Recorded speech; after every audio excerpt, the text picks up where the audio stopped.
Welcome to Real 45 with Stefan and Greg Hancock. We vibe out and have real talk, so tune in and check this out. Yeah, today is a new day. Let's seize it now and get hype. We talking about our careers. Well, welcome to the Real 45 podcast. I am always happy to have guests on the show, and it's been a couple of quiet weeks lately, just with the change of scenery and moving back to California, and now back at it again. I'll be solo this week. Steph and I are still having difficulties tying up our schedule so we can get online together, but we'll get there. We're never give up. That's my motto, and I'm pretty excited today to welcome in a big, longtime friend, a dude who's got the biggest smile constantly, always happy, full of life, full of energy. Plenty to talk about, and just an all-around good guy to have around. So I'm pretty jacked up. Jacked up. I just said jacked. Did you hear that? And his name is Jacob Olsen, Jacob Olsen, Jacob Olsen, or Big Jack as we know him. So I'm pretty jacked up. Welcome to the Real 45 podcast, Jacob, and thank you for giving your time up to join me. Yeah, thanks a lot, Greg. It's a big pleasure for me to be a part of. Yeah, I really look forward to it. Well, that makes me feel good. I'm honored to hear you say that, because this podcast is huge now, right? We've got like millions and millions of followers, and it's really hard to get on the show. Yeah, well, that's good. I'm happy. I'm happy that I'm not the first one then, but I'm always happy also that just to get on it. So, yeah. So let's get carried away with it. I think we got a lot of things to talk about. Man, we got back plenty. In the days, and you got that right.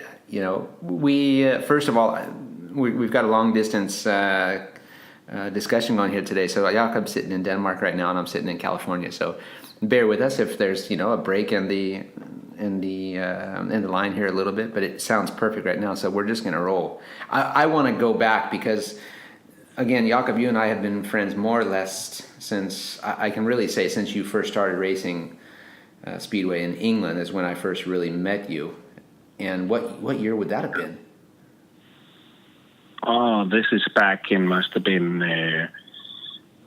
1993, I think, when you were riding at Cradley with Billy Hamill, and I was at Coventry. So it must have been 1993, 94. I was at Coventry, and then, we had a lot of things together at that time, and I think you were racing in Denmark in the Danish League too, also at that time, yeah? I did a little bit. Was I with Slagner up then, or was I with Fjellstedt? Maybe it was Fjellstedt. Yeah, I was. I think you were at Fjellstedt a little bit later because Billy Hamill and I rode together for some years at Fjellstedt. Okay, so then. And I think you got in a little bit later at that. But you know what? That was a great time, and if I look back at that, it was like some of the best days of my life. Being in England, and also the sort of the close friendship we all sort of got, was great. Of course, I wasn't at the same level as you guys racing, but I especially was when we were having fun. You're being very modest now. Yeah, and this, you remember when we went to Australia, all of us, for the Series 500. David. That was 95, I think. That was a really good one, yeah. That was the first series he did down there too, right? So you and I and Jan Steckman and there was like Piotr Swist, Wiggy, Kelvin Tatum. Simon Wick. Wiggy was there. Yeah. Sam Malenko. Yeah, Sam Malenko, of course. Sam and Morgie went down there. And then we joined Ollie Turavinen. Oh, of course, it was Ollie. Yeah, and Tony. That's right, Tony Rickardson also. Yeah, Tony Rickardson, yeah. He was the world champion at the time. It's pretty funny because I remember I'll have to talk to David Tapp on this podcast sometime because I remember he called me that year, early in 94, because that was the winter of 94, 95, right? Exactly, yeah. he called me earlier in the year, and I was having a good run, and he wanted me to do this series down there, and I was like, well, I'm really putting all my heart and soul into the World Championship, and things will change if I become world champion. And I remember him kind of giggling, going, yeah, of course they will. But do you want to do my series? And I was, all into it back then. And but you know what? This was the first series. That was the first one. Exactly. And that was when we traveled all together the first month. That was the best, man. It was fantastic. Yeah.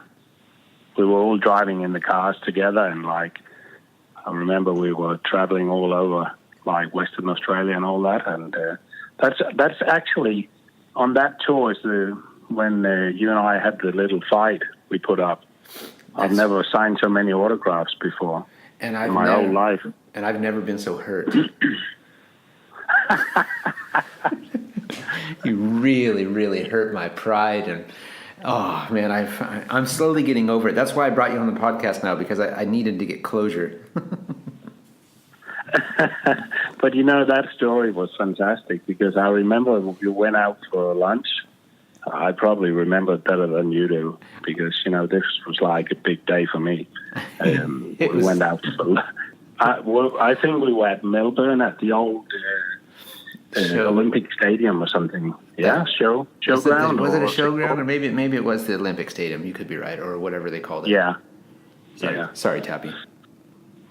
Yeah, but that was so fun. And we went out for lunch, and I think Morgan was there, Morgan Hughes, and Sam Amalenko, Wiggy was there. And I said, when we were having lunch, I said, it would be great if we had a fight or something like that to get people, get the crowd really going. And everyone was laughing. Remember that? Yeah, oh, totally. And then when the race went on, I think I must have been last again in that race, and you probably won it. Oh, stop I it! just rode up next to you and shouted you in your face. Remember that when you had your helmet on? And yeah. And then I knocked you one on the helmet. Yeah. And you didn't know what was going on, and no one knew what was going on, but suddenly you figured out that this was just for fun, This is the fight fight. show we put on. Yeah, that was the fight. It's coming. And the best thing was that Sam Amalenko, he read the game, He knew that, oh, okay, here we go. Let's have a bit of fun out of it. So he was waiting for me in the pits, and we really got the crowd going. That was really, really good. I remember, because we didn't really say anything to Tappy either, right? I don't know if we told him that. No, we didn't. He didn't know anything. I know he got a little bit pissed off with it. I remember. Yeah, we rattled his, or shuffled his feathers there a little bit, ruffled him, and yeah, I just remember the whole thing. And I actually had forgotten about it, because we talked about it and we giggled and laughed over lunch, and then I forgot about it until you came up and you shouted at me, and I thought, what the heck's he pissed off at me for? And then whack, you hit me on the side of the head, at the back of the helmet. You hit me so hard, and I remember I did one of those. I'm like, what the heck? Oh, right. Then it came back. So you had to hit me to bring me back into the picture, which was good. Yeah. Well, I was the only way people could sort of see who I was, because I was too slow on the track. So oh, stop! Knock it off. This is classic Big Jack right here. That was a really good time. You know what? That's it's all about entertainment, isn't it, Greg? And that's what it's all about. Sport is probably more show today than it's ever been. Well, I agree with you, and the interesting part about this is you coming from a family, a speedway rider who is very, very successful. Your father and what he's done in speedway all the years, and he's a very serious guy. I can't imagine what it was like to race against him back in the day, but you've had to live with this. You and I have discussed this. But you've had to live with this your whole life, and living under the your dad's legacy and being Jacob Olsen, Ole Olsen's son, and from racing to having a good time and being serious too. You found both things and really grasped those. Well, your old man Ole, he was very serious, but he knew also how to bring out the entertainment value with the racing. Maybe not so much as setting up a fight, but he was fast enough. Yeah. Yeah, you had to catch him to hit him first, right? Yeah, exactly. But what I'm saying is, like, you have always been extremely, extremely good with your fans, with your sponsors, in a different way that many riders are. And for me, I look up to people like you, and that's probably why you and I have gotten along so well, because no matter what, you took it very seriously in your racing. Maybe it didn't go as far as you anticipated. Maybe it did, but anyway, you gave it your best shot. You were at the top level with all of us, and we did a lot of cool things, but we learned a lot along the way. And seeing how you were with the people, you never, even when you had a bad day, you came in and you could be angry, but you knew how to just probably keep it inside. And I don't know if you went home and beat up your dog or something, but I hope you didn't. But anyway, we all have our moment of release at some point, somehow, and that might just be saying a couple of bad words to yourself. It could be anything, right? So, but your dad, you know, he has been, he's an icon in the sport. He's a pillar.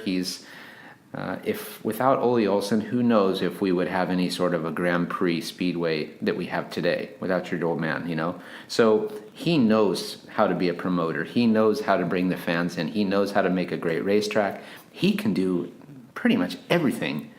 So, you know, you're living under a big roof there, and you have already done so much in your life. So being Ole's son as a racer, when you first came to Coventry, how was that for you? Or were you pretty good at just separating that and just being Jacob Olsen? Yeah, you know, this is it's fun, you know, because like we've had a lot of stuff going on like now, like in Denmark, because I've taken over the race track at Vojens and got the Grand Prix for next year, doing the promoter stuff there, and I was coming to this. Ollie and I was on the breakfast morning television here on Sunday in Denmark, and these are the questions I'm getting all the time, and of course that's the interesting part that all people want to know, you know. And for me, it's like the balance of the life has always been that it's been a plus and a minus, you know, being in sort of son of someone that everyone knows. And no doubt Ollie's done fantastic for the sport, and everyone sort of knows him in the speedway sport, but everyone also knows him in Denmark for what he's done. But I say, you know, for me, it's always been sort of the biggest issue for me is put in the way of my life to sort of let people know that I'm Jacob, you know, or Big Jack, as you always call me, and you know, that people recognize me as Jacob and the way I am, you know, that I don't want to sort of be like Ollie's coming with me in my hand and, you know, giving me everything, you know. I've always worked myself through it by myself, and that's probably what's made my life so happy today, you know. And the same, you're going to have the same now with your kids coming. I mean, you even got some racers coming now, and they're going to have eyes on them, like Ollie had the same thing with me, you know. And you're gonna, I think you're going to be brilliant at that, because I know you told me this before, that you sort of you lean a lot in yourself, Greg, and you let them work themselves through their success, and that's great, you know.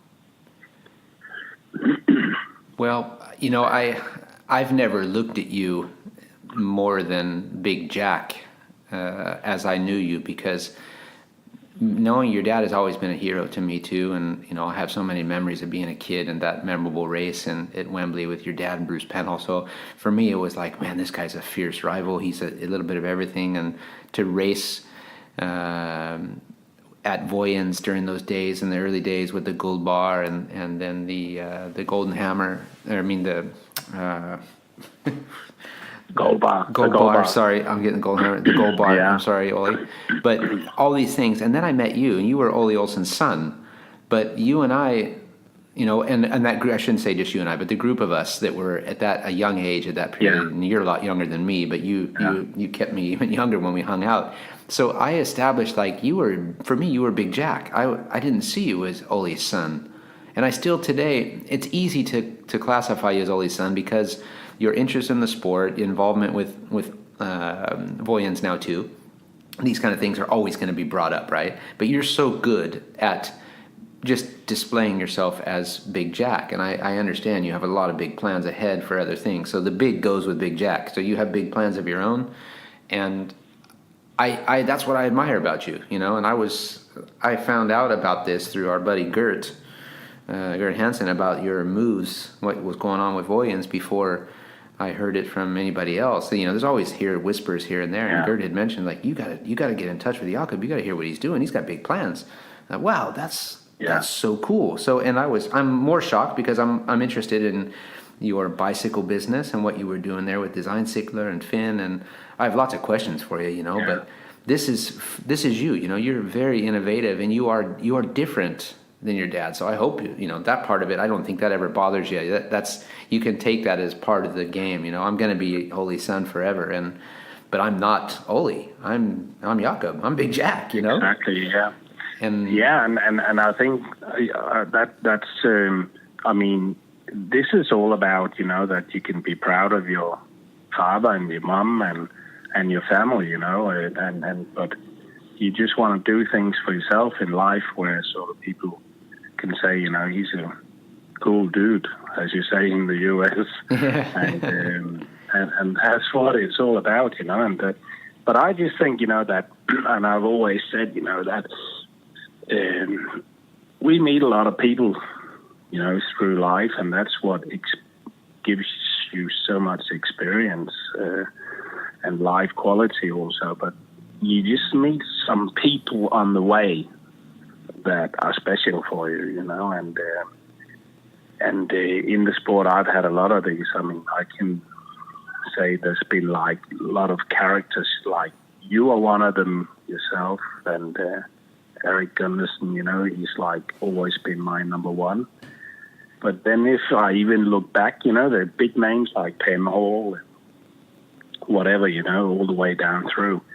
I've just had some other people also, like Simon Cross and Simon Wick, Rick Miller, some of these guys, which I sort of really loved back in the past, and sure. It's the speedway sport has just given so much to me, which I know it has to you also, not just because it's speedway, but it's all about people, meeting people and living the life with sort of friends across the whole world. Jan Steckman and I had a chat last year, 2017, at the 250 championships, and maybe I mentioned this to you, maybe not, but while we were talking to all the kids that were there for this event, I don't remember how many kids there were. It was over 30 kids or something at the point before the qualifying round started, and Jan was giving a kind of a speech and telling everybody, and I just sat back for a minute because I was listening, and he said, you guys, if you look across here, each and every one of you, you're probably from 14 years up to sort of 16 at that level. And there was nations, Germany, Czech Republic, Poland, the US, Sweden, Denmark, England. They were all over the place, right?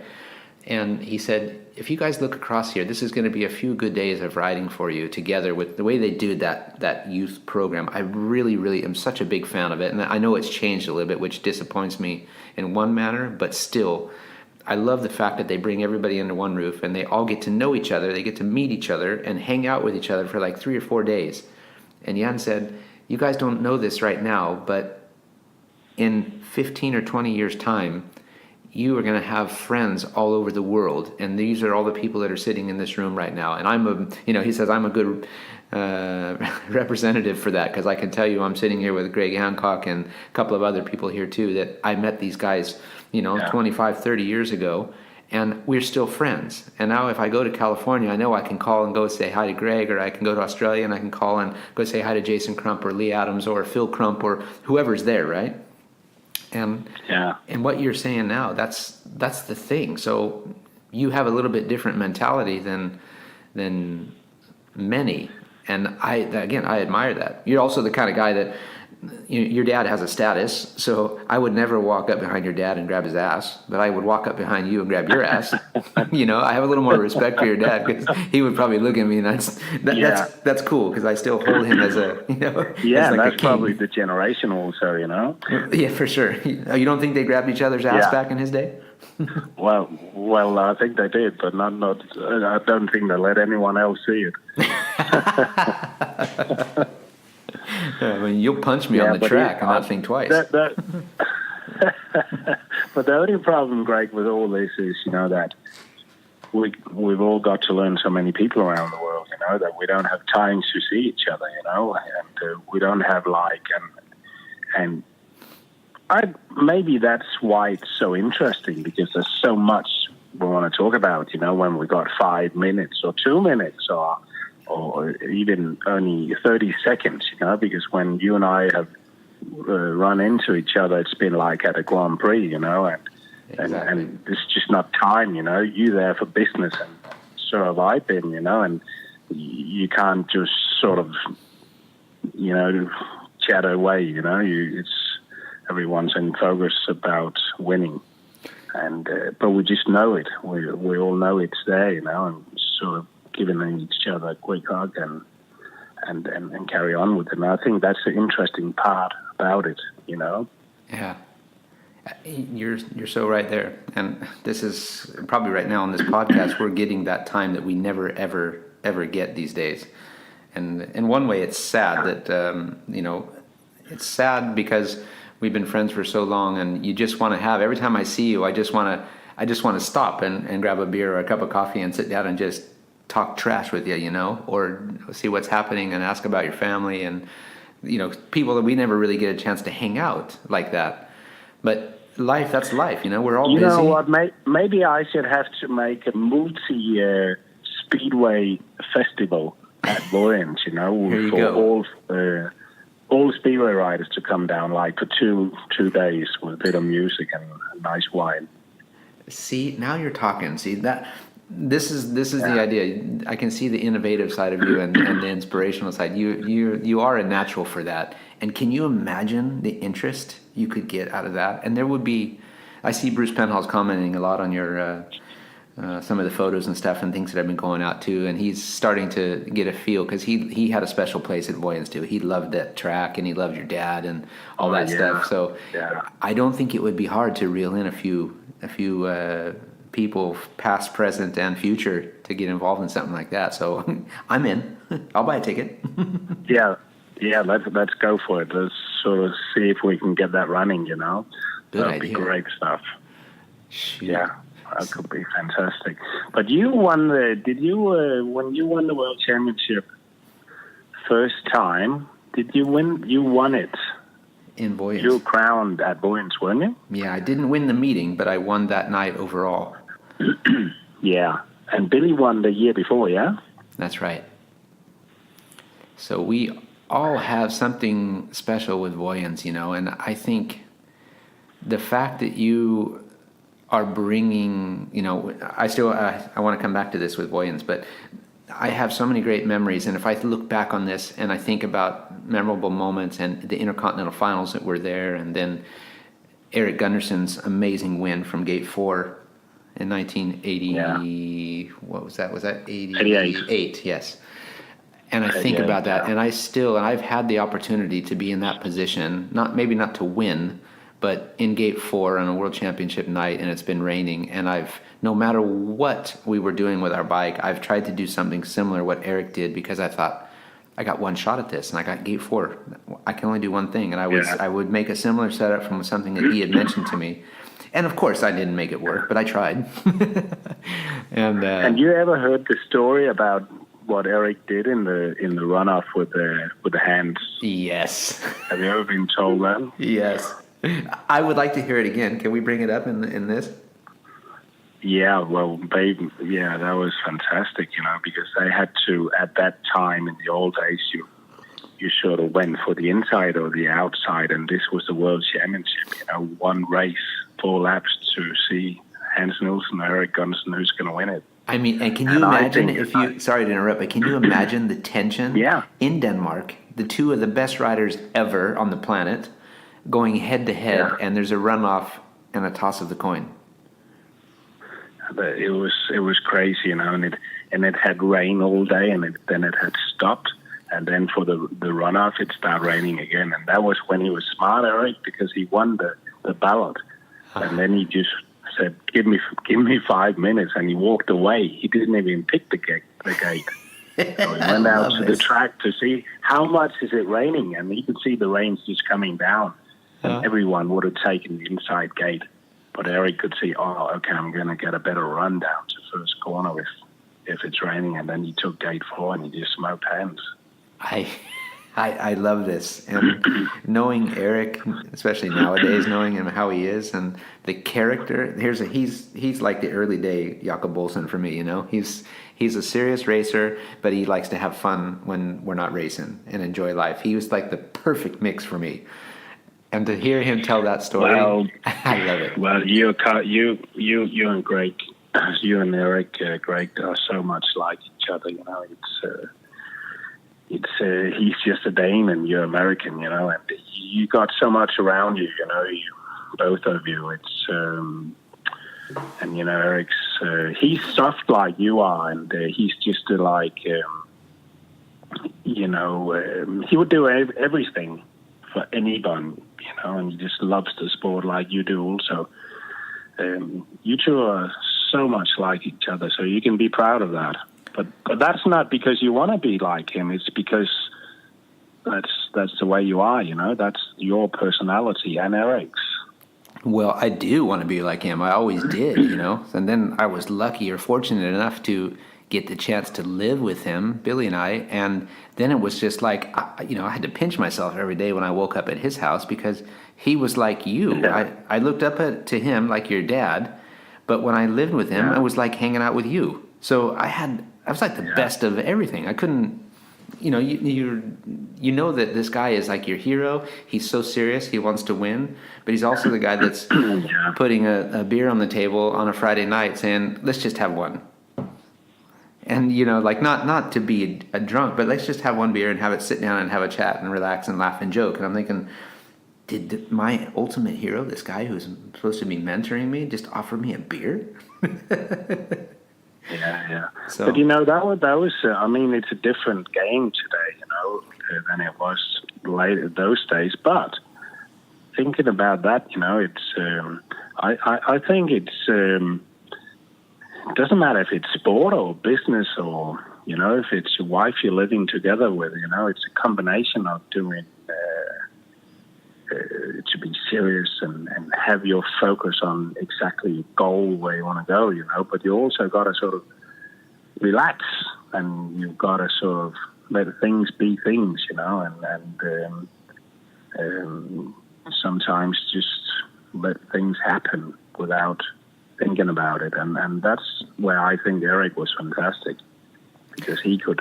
There was no one that was stronger than him when it all came to the big game and the trapping and everything. He could do it, It's amazing, right? And I think about him. He had the nerves of steel. It didn't matter, and he didn't show it. Where. If I take Hans, for example, I could see Hans was also he was the professor, so to speak. But when I look at him and the look in the eye, and I look at Eric and look in his eye, you just think, you look at Hans and you know what's coming. You look at Eric and you think, oh, I better gear up, Yeah, that's right. And Hans was consistent, wasn't he? And now you always knew what Hans could do. That's what I mean. You could predict. Yeah, that's true. That's true. But now, Jacob, so you, as a racer, did you know that you wanted to be a speedway rider at a young age, or did that just something that just happened? I think it's just, that just happened, you know. I was just around everything, you know. As I normally say, I was made in Australia and was born in Denmark, grown up in England. So, and can you explain that from the beginning? How were you made? Yeah, exactly. So, but I'm proud to be made in Australia. That's for me, you know, one of the most beautiful countries in the whole world. But yeah, I was when I was only a week old, Mum and Dad took me to England in '72, and I was grown up there too. I started in school in Denmark, but I mean, racing was everything for me. Sure. I was never pushed into it, you know, but how could I be anything else, you know? And I had motorbike when I was 3, or a little moped or whatever. Yeah. And then I just carried on from there, you know, and it was, I started riding 80cc back in 1984, and Ole stopped riding in 83. So I must have been about, 12 years or something like that, and that was when Ole started helping Eric to win the first World Championship. So I was quite on my own there, you know, and the only thing I wanted to do was race, and I just wanted to be world champion. But I was only 23 when I stopped, and that was because I think I wasn't, what do you say? I had enough at the time, you know. I was sort of, I would like to have won some more, but it was like I had been around the speedway, imagine, since I was born, you know, till I was 23. So sort of had enough, you know, wanted to get away for a little bit. Yeah, I understand. So yeah, you pretty much, you had no choice, like you said. You grew up in it and you were in it, so you knew everybody, and I like to hear these things, you know, because your dad didn't push into anything, and I definitely don't push my kids into anything except try something, you know. You gotta do something. I want to, you know, let's go out and running, let's go ride our bicycles, or let's ride some motocross bikes, or let's go, you know, go do something. Yeah. And that's a good thing. That's going to be good for you, Greg, because that you have done it. I mean, you've won world championships and you've been around, so you don't have to win and achieve things through your children. And that's the same thing I've had with Ole, you know. He had done it all, so he hadn't have to go through things. And I've seen a lot of parents trying to live their dream out of their kids, and that's bad. Wow, the way you just put that was pretty interesting. That was, I mean, we all hear something, but the way you just said it there was very interesting. So you're not trying to win something that you never won yourself. That's exactly. Yeah, you know, there's something in that for sure. And that's and I mean, when I look and I see the way you live the life with your kids and everything you do, I mean, you even travel the whole world around. You bring your dog. So what's that a family, man? Huh? You know, that's quite impressive. Like I told you, the dog is like the credit card. You don't leave home without it. And so is the family. I hate leaving home without my family, and unfortunately you have to, with business and stuff like that. But that's a cool thing. If I look at my own dad, you know, he was not a sportsman in that way. He didn't race anything professionally, and he was an artist and a painter and just an all-around amazing person. Both my parents are. And so I see my dad never pushed me into anything at all. And I really, really try hard to do. The older I get now, the more I even understand more what my dad, of course, it's part of life. We all learn and we get more mature, but I see what my dad was doing. And the way he tested me, you know, to see if he tried to get me to do other sports pretty much regular, to play high school sports, to get in leagues and do things. But I always turned back to Speedway because I understood also. I mean, obviously I loved it and I still love it, but I knew that if we were going to have games and we were going to have practices and things like that with the other sports, that was going to be during the same weekends and times that I could be practicing Speedway. So I understood that this is not a good thing to do, even if I want to do it, because then I can't ride Speedway. So, and I see it with Wilbur now too, you know, I want him to play other sports. I want him to try things, and I want him to, at least, I can play every sport. I can play football. I can play soccer. I mean, you know, American football, soccer, baseball, basketball, and I love all the sports, and especially basketball. That's my favorite. And I was never going to be anything like that because I'm short ass, you know. So what am I going to play in basketball? Except, well, you need the big shoes on that. I would need some big shoes. So but you, Mm-hmm. But that's great stuff. Great. That's for me. That's exactly how a good father should be. And I mean, don't push, but you got to push a little bit also. You know, if children want to go and they got a goal, you know, you got to push them the right way, and let children understand that if you want to win, you know, and you want to sort of get to your goals, you got to push, you know, and you got to push very, very hard. I just think the world and the whole way of living your life is also the interest in finding, you know, like things on your way and people you want to be together because you can make a difference, you know, like if I take, like, for me in the Speedway time in the years back, you know, like if I could be like just a little bit of part of Bruce Penhall and know him and what he had, you know, Bruce was a star, you know. I remember he got some Troy Lee helmets painted for me, which you are a lot closer to than I am. I mean, for me, that was like, wow. This was like winning the World Championship, getting one of those painted helmets Bruce Penhall got fixed for me, yeah. Isn't that the best feeling? Yeah. So it's a combination, you know, that you sort of can figure out what's interesting in life, you know, what pushes you out to do that extra bit to be happy every day. So true. That's so true. Those are the kind of things, like you say, those are the motivational points that, you know, to see that you, as a kid, looking up to specific people and dreaming big. You know, nothing comes for free, of course, but if you're open and you can walk up to Bruce Penhall or you can walk up to whoever, you know, you've probably met some pretty high-profile people in your lifetime too, but the fun part for me is that I still get starstruck when I see specific people, whether it's in Speedway or it's in anything. I can still get that real serious, hardcore fan feel. And that's what makes it real for me. I don't want to walk around like I'm somebody. I've been really fortunate to meet some great people, you know, high profile people or big names in different industries. Yeah. Thanks to being a Speedway rider and mixing with, you know, good people. And nowadays with Monster 2, I mean, we get invited to so many cool events. And you almost feel like so special that you're like, everybody should be able to do this. But it doesn't work like that, you know. No.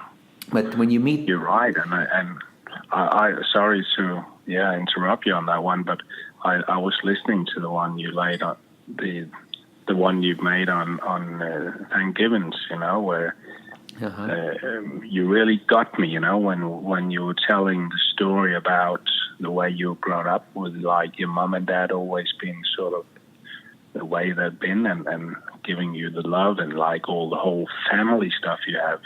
And that I really enjoyed listening to that, and that's exactly how I see you, you know. And but I also heard you saying that sometimes people run over you when you're too nice, and that hurts sometimes, you know. But at the end of the day, that's when you sort of got to step up, you know, and look yourself in the mirror and say, oh, okay, if they want to throw around with you, you don't want to be part of them anyway, you know, and that's how you get hit sometimes. And I've done that also, you know, if you're too open over for people, you know, and you think they're good people, but then they run you over.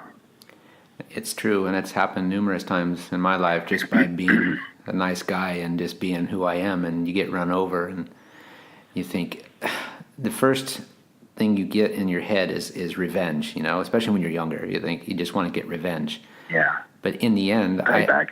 Payback. That's the initial thought that comes through your head. But in the end, I'm always the first person to forgive too, which even makes it worse.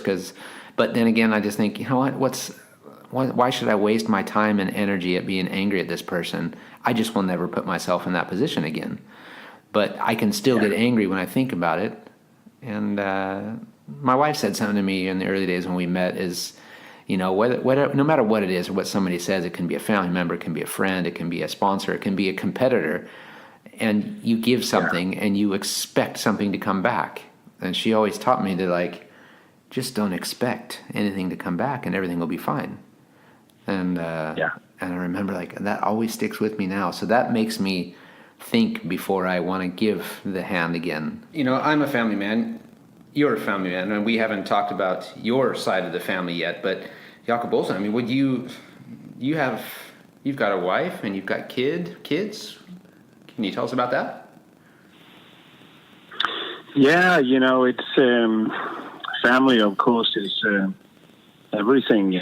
For everyone, I think in your life, and of course, for me, it was a little bit special with my family when I met my wife Annette. She had 2 boys at that time. They were 7 and 9 years old.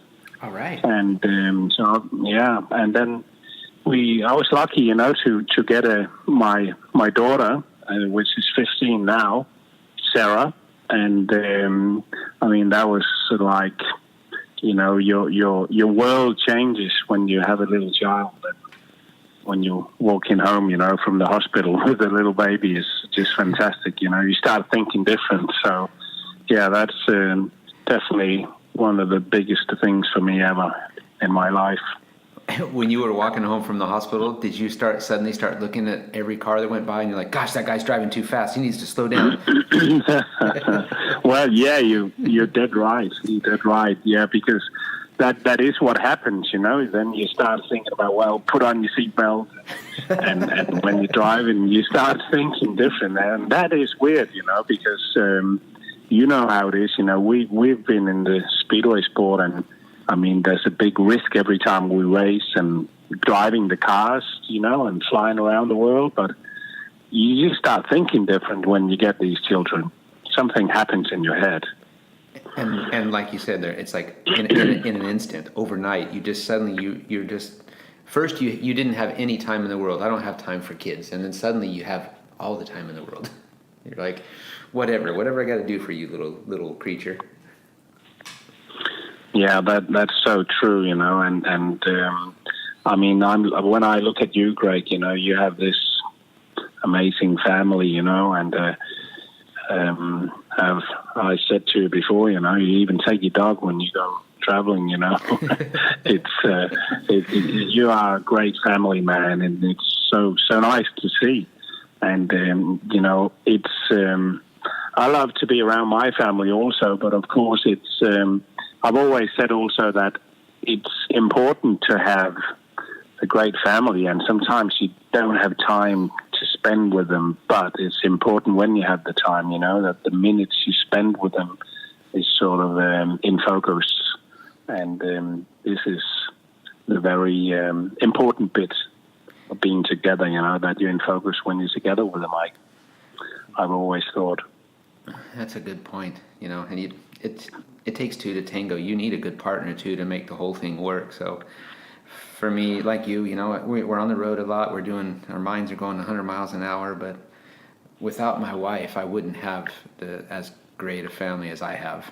She's, of course I wouldn't, because without her, I wouldn't have the kids, but yeah. But she's an amazing individual. And, I'm always quick to plug how lucky I've got it and what a great wife, mother, and partner, friend that I've got. So it's I love being with them too. So I hear you there.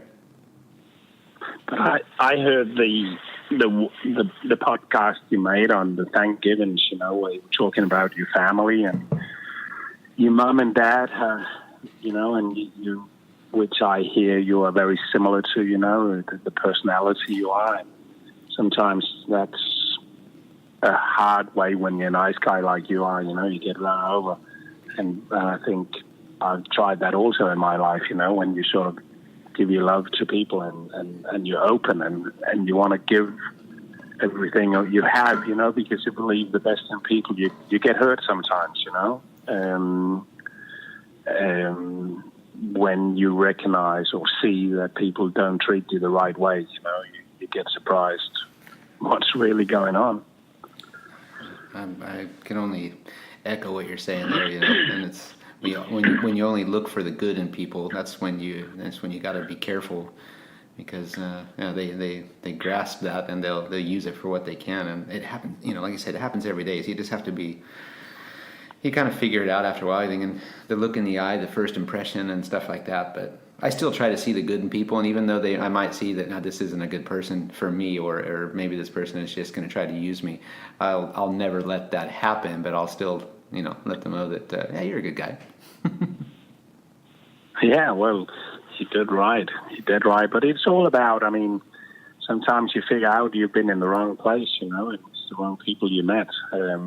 But saying that, we've got a lot of friends around the whole world, which we see often, and some we don't see often, but you just seem to fall back to the same people every time, Yeah, for sure. And that's this is where your friends come back into it, huh? It's important to have friends around and good friends, and the ones you can trust and all that kind of stuff too. Or the ones you just need to lean on once in a while. Sometimes you just need to share a conversation, or you just need to get something off your chest, and it's good to have those kind of people, whether it's your wife or your a good buddy, and that's all you need. Or mechanics. Exactly. That's. You've had a few, and you had some good ones, and so have I, and I had Lars, and you had, Craig. I remember Craig you had, and some of the other ones, these people, it's just not mechanics. It's really people, friends for your life, which has been there and still are there, which you can have a drink with together today and just have a big laugh. There you go. Lars, your old mechanic. I see him once a year. At one of the Danish rounds usually. Maybe I might get lucky and see him twice, if you like back in the day when you had a round in Parken and in Copenhagen, and then you also had maybe Vojens at the same time, and then I would run into him, and it's the same. I only see him once a year, but when I see him, I feel like I just ran into him yesterday, and we give each other a hug and say hi and talk a few quick things, and then it's like I won't see. Maybe I'll see him during the event at some point because he's working and helping you guys too, and that's the cool part. Like, you won't see him all year, and he'll show up at your event, and he'll be in the pits, and he'll be helping out, and he'll be doing something. And those kind of people are priceless. They're like, you can't. They're not just mechanics. They are friends, and they genuinely have a big love for you or for the sport, and that's great.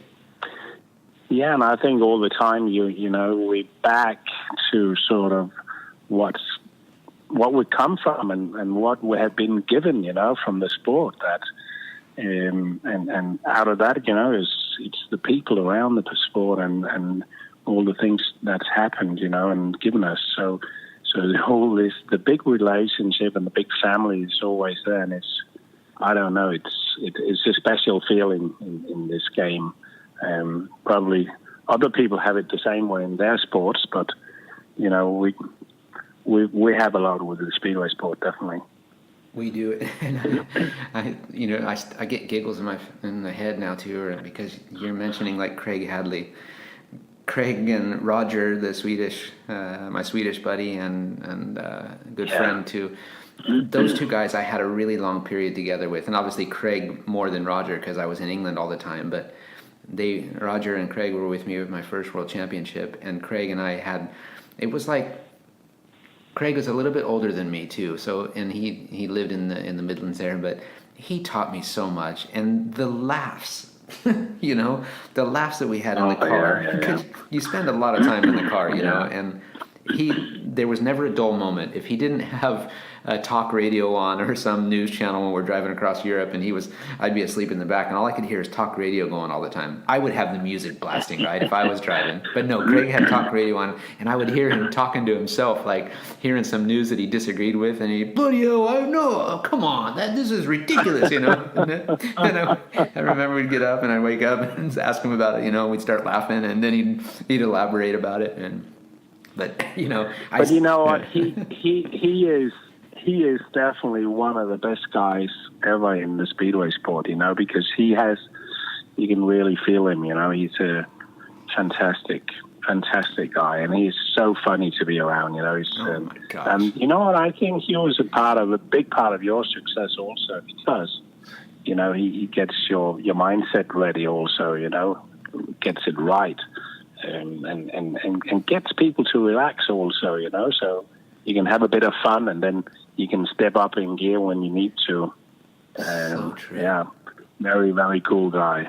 Yeah, and he would always, you know, if he saw you were having a rough time or something, he'd just kind of pat you and smack you on the side of the shoulder, like, "Go on, mate, come on, what's up with you? What's up with you? Get on with it. Get on with it." Yeah. Some great times, yeah, for sure. And I've had a few Danish mechanics too. I had Fiska, and I had Michael Hansen.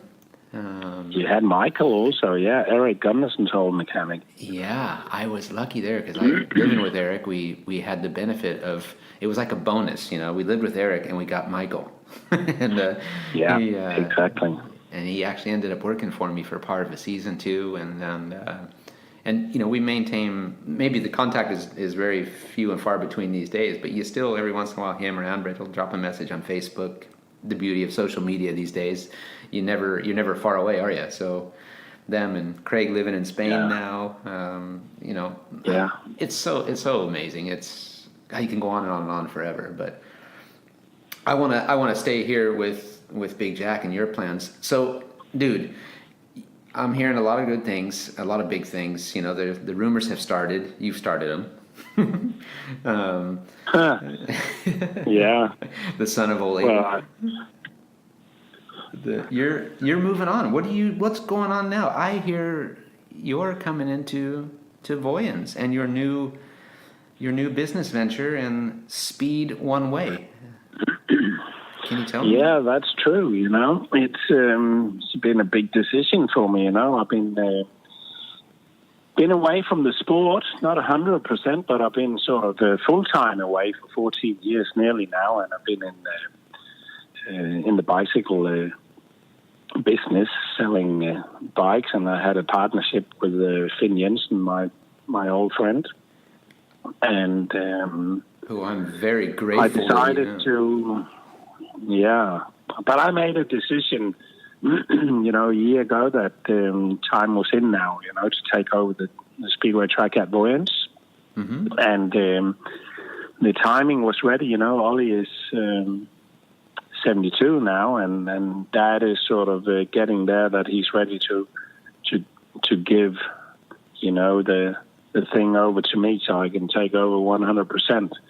So I'm really looking forward to that. And sort of the big thing next year is the Grand Prix, the 7th of September in Vojens. You know, that's going to be a big one. It's going to be all lined up for you, Herbie, you know, for winning that one. You love it at Vojens, don't you? Well, this is why I've got you on the podcast now. I'm really trying to butter you up so I can have a little bit more, you know, I want things. You want some dirt on the outside. Yeah, I want Gate 4 dialed in for me, or Gate 1, or whatever one. We won't say too much to everybody right now, but, you know, I'm trying to grease your palms a little bit. Yeah, that's good. So how many years has it been now exactly since we had a Grand Prix in Vojens? Well, last Grand Prix we had at Vojens is 2014. Okay. That's when we had the last Grand Prix, and then we had a round also in 2012. Right. So, some years, and then I think we had the World Team Cup with in 15. Right. 2015, yeah. So there's, we're going to bring it all back, and there's so much history, and it's, Vojens is the national speedway arena, in Denmark. So everyone's been screaming for it to come back. We have so much lovely history there. And 1988, Eric winning the World Championship, and Hans Nielsen second, Jano Pedersen third. And then the last individual World Championship also in 1994, when Tony Ricketson won the world title before the Grand Prix series came. That was my last one-day world final, and going into my last heat with Tony Ricketson and I think Hans as well, I was tied for the lead going into my last heat. If I won that heat, I would have been world champion. So, judging by the history books, I didn't win that heat. Yeah, but that's probably one of those, you look back at, and I was tired. I remember.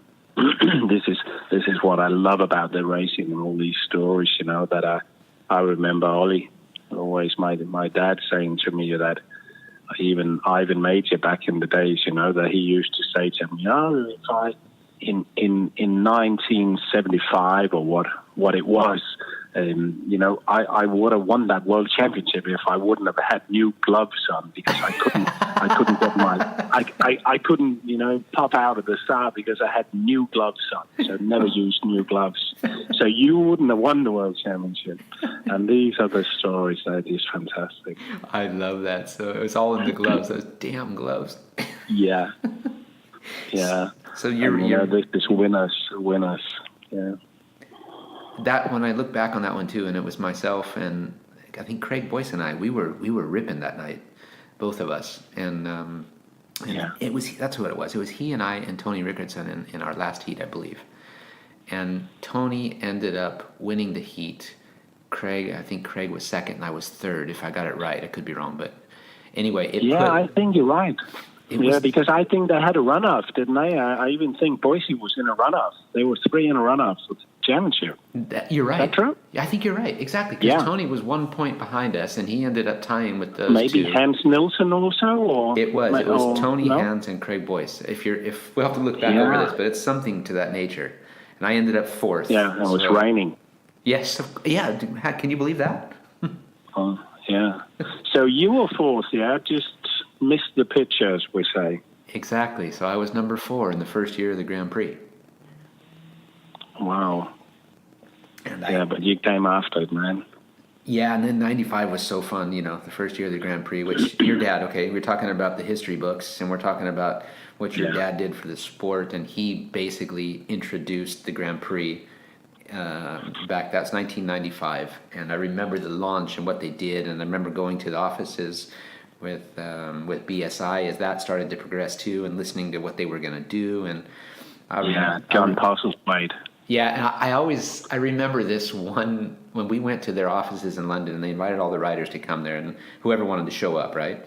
And when we got there, we sat there and we were talking, and then we're listening to this. We're in this really cool place. We're hearing about John Postlethwaite. This guy comes from, he's got an F1 background with Benetton, I think, and Benetton and Pepsi Cola, Pepsi Coke. I think he was marketing manager also, or something like this. Yeah, right. I don't even remember that, but listening to his sales pitch to us and telling us about the sport, and he made us feel so into it.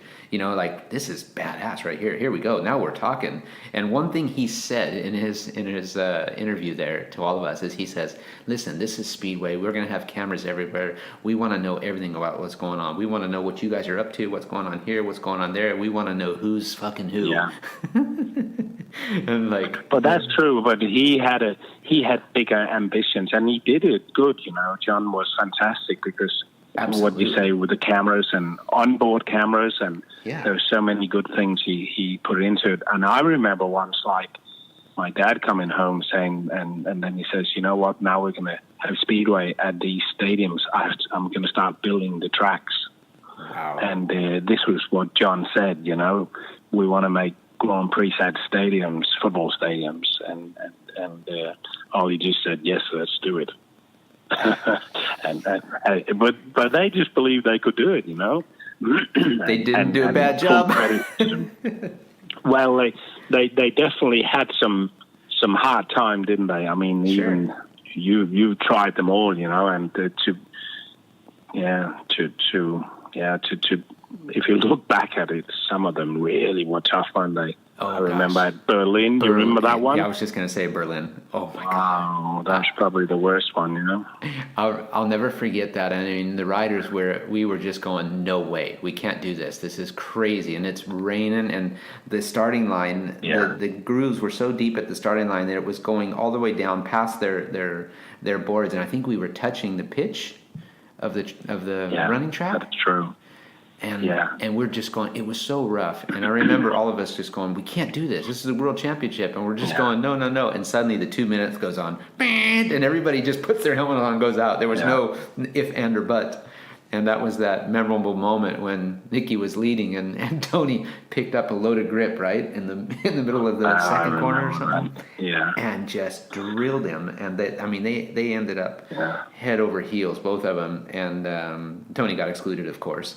But that's just one of those things. That was one of them. And Cardiff, I mean, the early days of Cardiff, we ended up... Wow, yeah.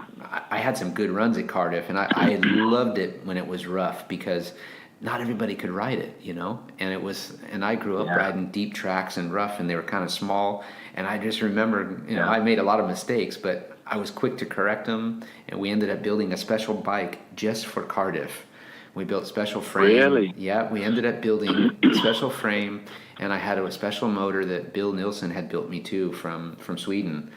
And I remember him. Yeah. And I had one motor that I used at Cardiff. I used it even in Copenhagen in Parken once or twice. I used it in Hamar in Norway because they kept cutting up and they were getting rough. Well, this motor was just perfect for it. And we had this special frame to lift the engine up to a certain height, and I could only ride it on these tracks because I needed the clearance to get the bike at the start so it wouldn't ground out and the engine plates wouldn't, the pipe wouldn't touch the ground, and I could get into deeper ruts. Yeah. And then I would just go in and pack the dirt. It was all these fun things that we would do, and I'm glad that they fixed that today because the bikes are getting quicker and quicker, and it suddenly, when the bikes are getting faster, the tracks start to feel more and more narrow because your margin for error gets very, very small, and now you look at places like Melbourne that your dad built and some of these tracks that they're building, even in Warsaw, they're so wide and they are so appetizing because it doesn't matter where you go, you never feel at a disadvantage. You're like, okay, now it might, even if it gets a little bit rough, I've got so much space to go outside, dive inside. And I think that's probably one of the greatest things that they have done for Speedway today. Yeah, I agree with you, but I also think that sometimes the tracks are a little bit too easy to run, today. The one-off tracks, they're too smooth, some of them. I mean, they're even better than some of the temporary tracks, Yeah, for sure. But going back to that, that's been a fantastic put in for the sport that we've been going to these stadiums. I know it's gone a little bit backwards maybe the last couple of years. We only have two next year.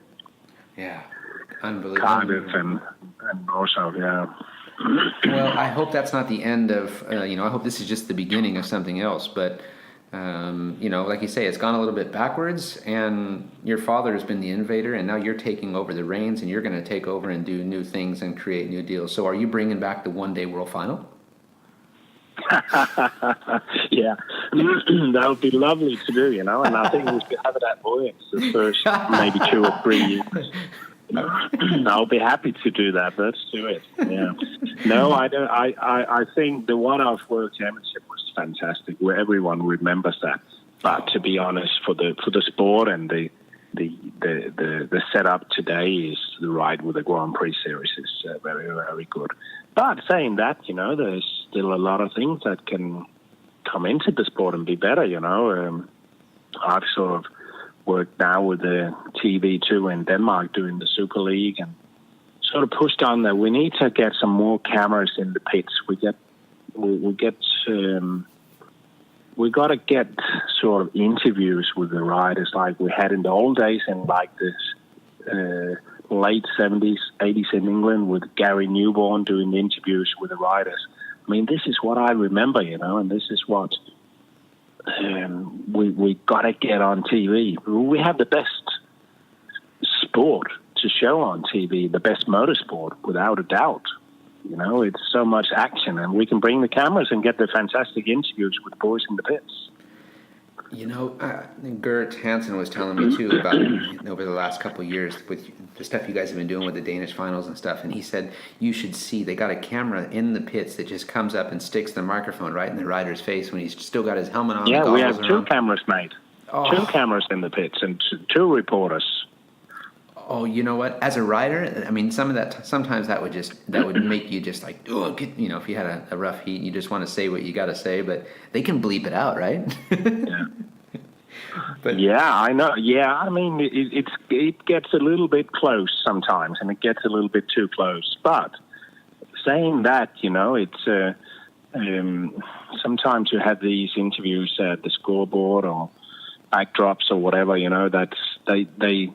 I mean, you can't tell the difference between an interview at one track and then 2 weeks later at another track.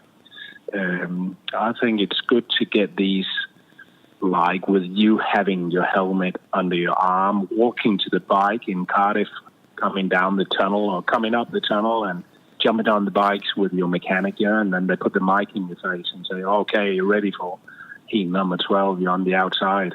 And you can just go, I'm going to smoke them, man. And this is what I think would be good to get into the sport again.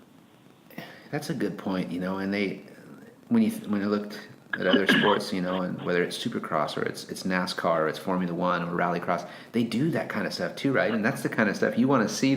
You want to see the look, the nerves, the sweat, or the cocky attitude, or you want the guy who just slams the camera back in the cameraman's face. There's always 1 or 2 around the speedway pits like that, right? Yeah, you did right, because this is even like this program. With the podcast you do, Greg, this is what people, they want stories. They want to know what's going on, and the people today with the social media and all this which is going on, fans, sponsors, everyone wants to get close and see, hey, who is this guy, and who is he married to, and what's his kids doing, and is he a bad boy or a good guy, or it's I think it's important, and we have to push on with that with the sport. Everyone has to push on with it, TV, the promoters and the riders, everyone work together. You've got a good point there.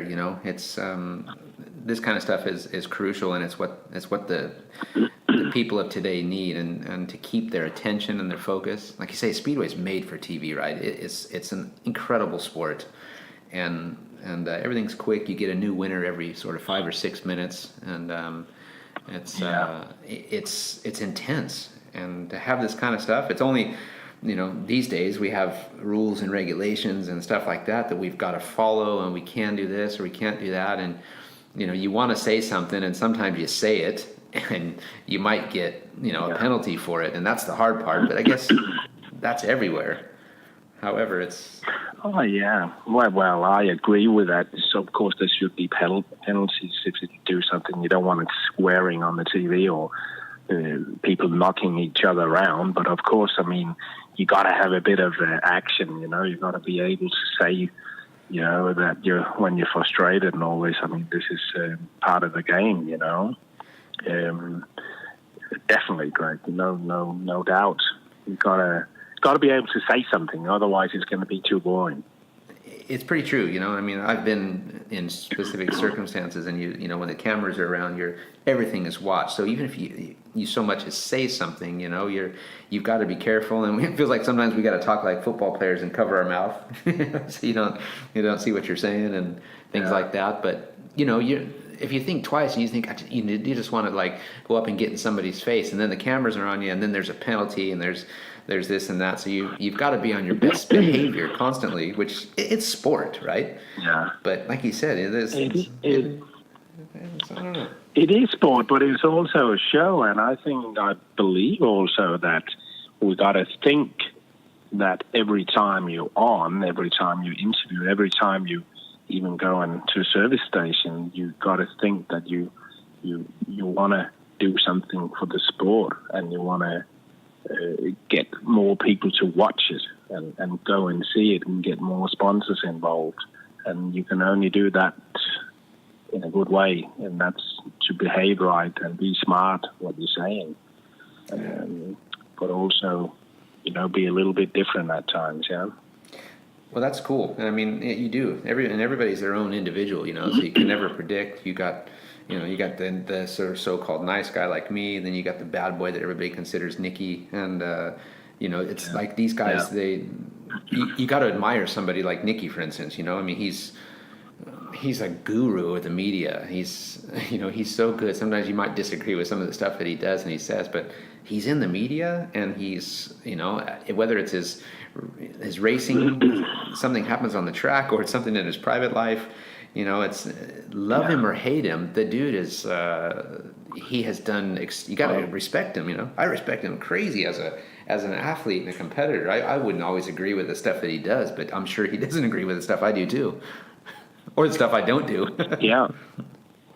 Well, you two are two different kind of people, and of course I've been very, very close to Nicky and still am, and I know what he comes from, and I know what kind of person and what personality he has, and for no doubt that Nicky has been great for the sport international, and especially he's been great for the Speedway of Denmark also, and to be honest, he's had so much success out there on the sport, that he's done well. He's been a very, very good businessman. But I disagree with a lot of things he's done in the past, But sure. Looking back on that, I've had so much with Nicky and so many good times with him, And sure. I was in the corner with him, when everyone hated him, and I was sticking up for him because I was his manager, so that was the way, team manager for Denmark or whatever, But it wasn't everything I agreed with, that's for true.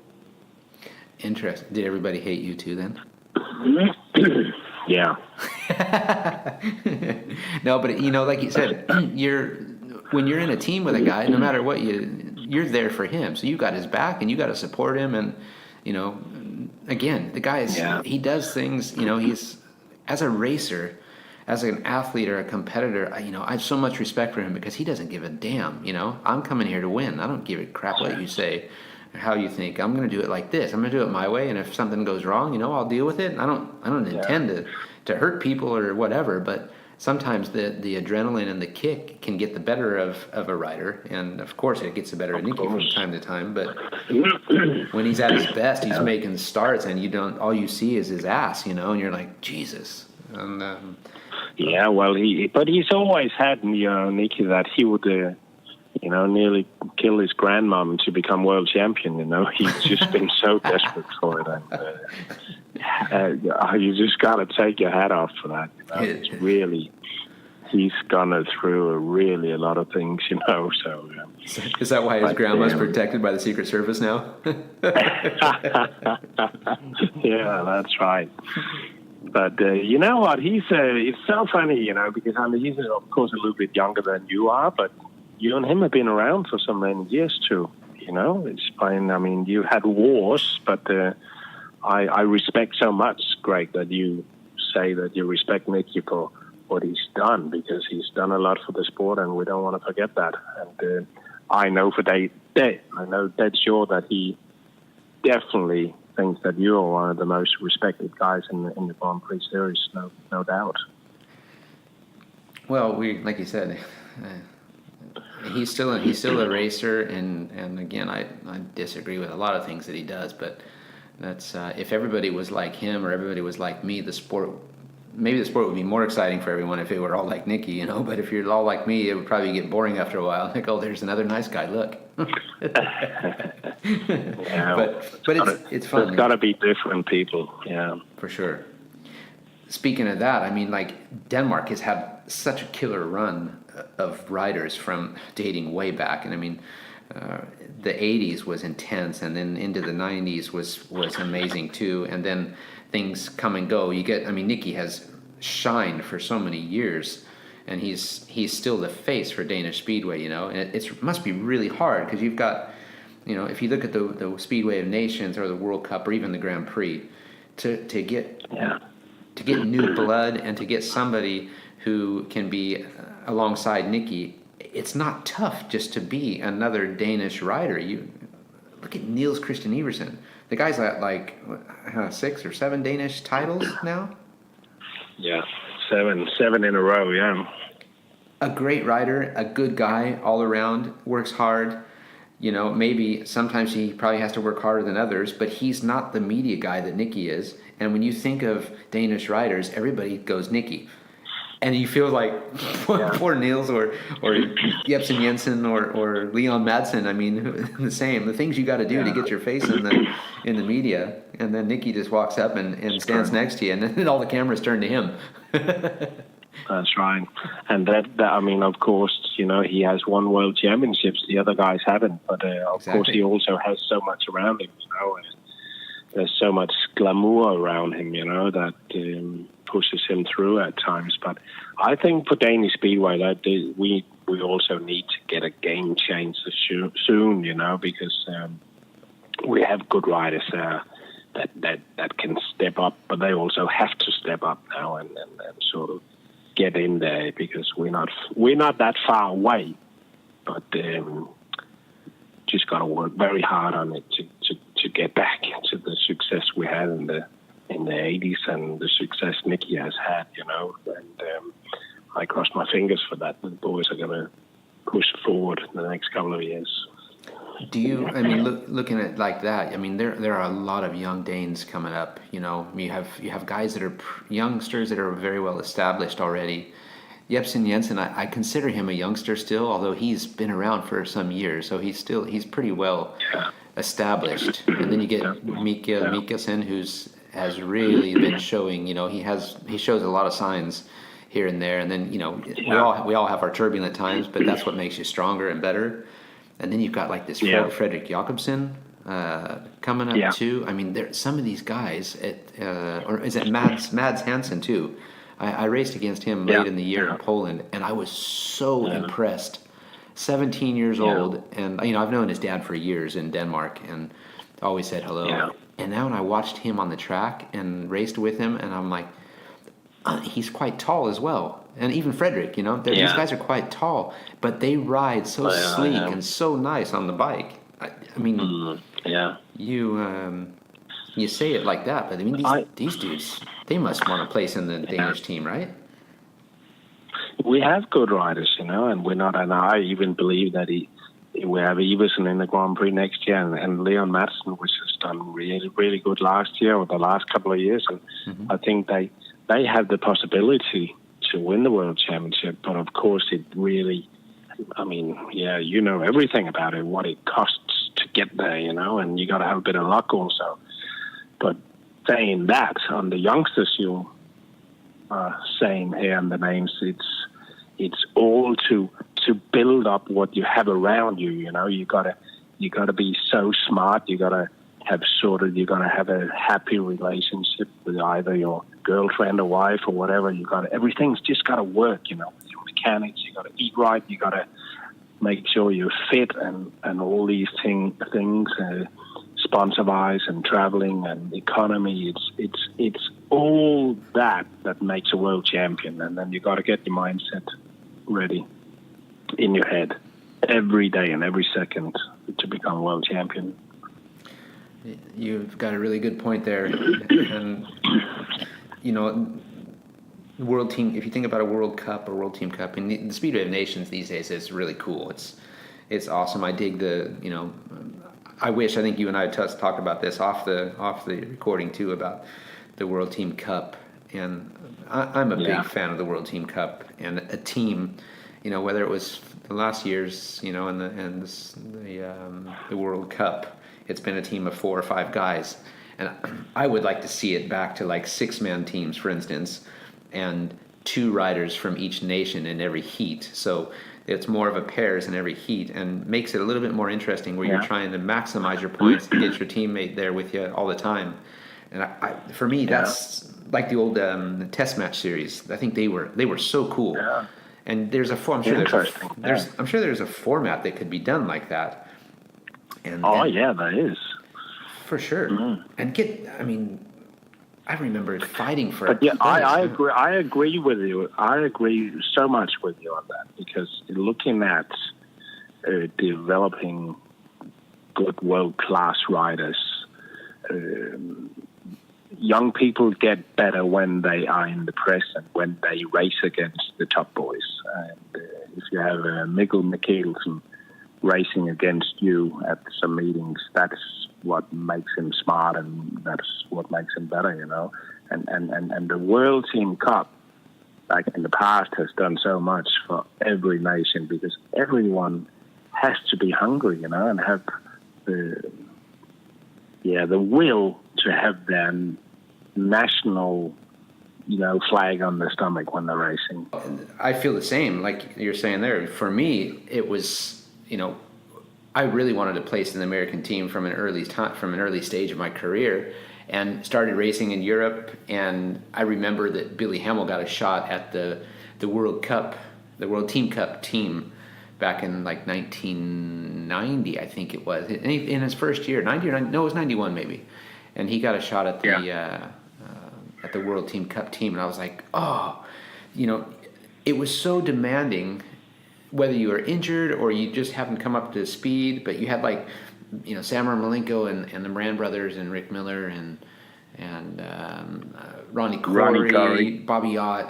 There was a lot of guys around. Yeah, it was a ton. So there was more names than there were places, and that's the difference today. So maybe it was. In Denmark, you guys had such a roster of riders, and today for the American team, maybe I don't know if it's so much for the Danes, but we're just fighting to find a rider to make up a full squad, which is wrong, but we're working hard to change that. Yeah, well, it's all about being proud of your nation, isn't it? And getting out there and doing it for your country, And it's not just money wise, You got to make sure you're proud of what you're doing. I believe, anyway. Absolutely. You got to love what you do. You got to have the heart and the soul, and I think really that's number one these days. Finding kids like Luke Becker, for me now, they're few and far between. Who they have tons of them that have a bag of talent, so much talent, but they don't have quite the drive to leave home, to leave the weather, to leave the food, the family, the friends, and throw it aside to put your heart and soul into chasing a dream. So that's their choice. It's nothing wrong with it, but we need more Luke Beckers in the world, and some of you guys who left Denmark to go set up camp in England and places like that. Yeah, well, you know what? It's like the old man playing, at the big the piano, and for like a lot of people, and he's just playing that piano fantastic. The sound is brilliant, and then this man comes up to him afterwards and he says to him that, you know what, I would give my whole life to be just as good as playing the piano as you are. And then he just looks at him and he says, yeah, you know what, that's exactly what I've done. It's taken my whole life to play. And that's sport, that's what it's all about. If you want to have the success, you got to rip everything away. It's from you wake up to you go to sleep. It's true. It's really true. And it's nowadays when we get the call up from our federations, it's like, yes, okay, I got a spot on the team, and it's more tough these days because there's so many issues with contracts and things like that. So, you can't always just go ride for your team because you're concerned if you're going to get a penalty or something like that which is wrong. And I hope that, like we've mentioned this earlier, we hope that they can fix this in the future and find a compromise so that if you're called upon by your national federation for a team world championship for the U.S. or Denmark or Poland or whatever, this shouldn't be a question. It should be like, damn right, I'm there. Yeah, exactly. But it's got to be more simple. I agree with you 100%. Oh, for sure. Hey, from one thing to another, what's your view on the European Championships? Well, you know what? I think it's good.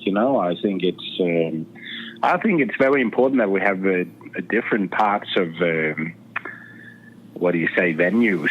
Of course, the Grand Prix series is the World Championship, and that's everyone's in that to become world champion, and it's grown. It's been there since 1995, and it's very big. But I must also admit that I think the European Championship they're doing a good job, and they also come in with some new things that looks good, and I don't think we have to be afraid of each other. I think it's good that we can sort of serve together, and there's like a little bit of a contest in between, who's going to be the best, and move it on all the time. Because also the European Championship, you see that this is where the young riders have the chance to mix with some of the better riders and also get a little bit of TV time and exactly be riding for your nation, like we were talking about before. I mean, even if you look at Leon Madsen, the Danish guy. Exactly. This has put him into a spot now because he won the European Championship last year. It's put him into a spot in the Grand Prix for next year. Yeah. So, and I think that pays off for him that way round. So looking at it like that means that these things are working together in that sense. Otherwise, he would have had like virtually no chance at getting a spot, huh? I mean, hey, I shouldn't say no chance, but it makes it so tough if you can't prove yourself somewhere and show people what you got. Exactly. Yeah. So I think it's good, and at times we all know that, like in the days back when I was riding, and you also started, everything was happening around England. That was where we all were, and that was sort of the name of the game, and everyone was living there. I mean, it was big to come to England and ride for Coventry or Cradley Heath or whatever. And then suddenly Sweden came, Yeah. And then that was the place, and the money was better than probably Sweden at a time at a stage. But now, we must take our hat off for Poland, what they're doing. It's they're really professional on some lies, but I also think that they're very dominating and in some ways, and they stop maybe the interest in other countries, for some things. So it's a hard balance, but even looking at that, I think like Germany's picking up now on the speedway. That's good, They got like a okay league, and Denmark's having a tough time in the Super League, and hopefully that's going to pick up in the next couple of years. You said it right there. And the Germans, they got the 250 world champion right now too, right? And they've got the girl there, Selena, who's riding on the 250s and doing the long track and the speedway, and she's phenomenal. Exactly. She's got more to offer than a lot of the guys. That's good. Very, and I love. I mean, like Martin Smolinski, he's got so much showtime. And he's, I think he's brilliant for the sport. And Germany is like, it's a big motorcycle country. And the country is so big, just next to Poland, Denmark, and it's like central of Europe for the speedway sport. So this is great stuff that's growing. Yeah, it's cool. Yeah, they show up. They show up with pockets full of cash, just wanting to buy souvenirs and drinks and hot dogs and food. They just want to have a good time when they get there too, and they love the sport. So it's guaranteed a big crowd. Yeah. They'll be beers back. and sausages and Wiener Schnitzels. That's right. Bring it on. The racing. That's right. Yeah. Well, the last question I have for you before I leave you alone is, now you're back at Vojens. We congratulate you for that. We think I look forward to seeing what you're going to do with that place. And, you know, a lot of the stuff that hasn't been mentioned in our conversation here, I know more things that you're doing, and it's going to be so fun to watch it, and I wish you well. But will there ever be a roof over the track in Vojens to help us with the rain? You know what, that would be nice. That would be nice, Greg. And I mean, it's a lot of money, you know, and it's a big investment. And never say it won't happen, but you know, it's definitely something in the future we have to look at. But it's a little bit far away at the moment, to be honest. But you never know. I mean, let's see what happens. So, yeah, maybe one day. Cross my fingers, yeah? Hey, that's cool. I had to ask because I met you with your dad earlier in the year at the World Cup the Speedway of Nations in our qualifying ground there in Germany, and we had a nice long chat over breakfast, something I don't get very often with him either, you know, because it's just we're all over the place. But we mentioned this, and he said that they had been working on this you guys have been working on this for so many years with the commune and trying to get some funding and help to do it, and just something about Speedway in Vojens that attracts the rain, but at the same time, that is the attraction. Everybody goes there prepared for rain. So, roof or not, we will have Speedway in Vojens again. Well, you know what? I hope I can put in the new rules for that and be a little bit more in contact, you know, so we're going to have like sunny days, maybe too hot when we race at Vojens. That's right, because you know all the right people. Yeah. Let's have a game changer on that one. So you bring that nice sunny Californian to Vojens, please. Thank you. You just bring it over. I told you knew everything. You know everybody. Yeah. Well, this is a stage of my life where I definitely do believe in things, and so let's see what happens. Great. But I'll tell you what, we're gonna prepare the best racetrack we can, you know, for overtaking and for all you riders that you think this is scarce. We want to get some more racing. You know, you're going to be happy if you have a restart because you get more track time. That's what we want to get to. I want restart so I can go and have a start more. You're a great salesman too. I'll be there. Yeah. Hey, Big Jack, thank you so much for all this time. This was a long podcast here over the wavelengths, and buddy, you're always awesome. As I said in the beginning, you're always happy. You got a great attitude and always positive. So I wish you well with Vojens, and I look forward to seeing you around the track, man. So stay cool. Thank you.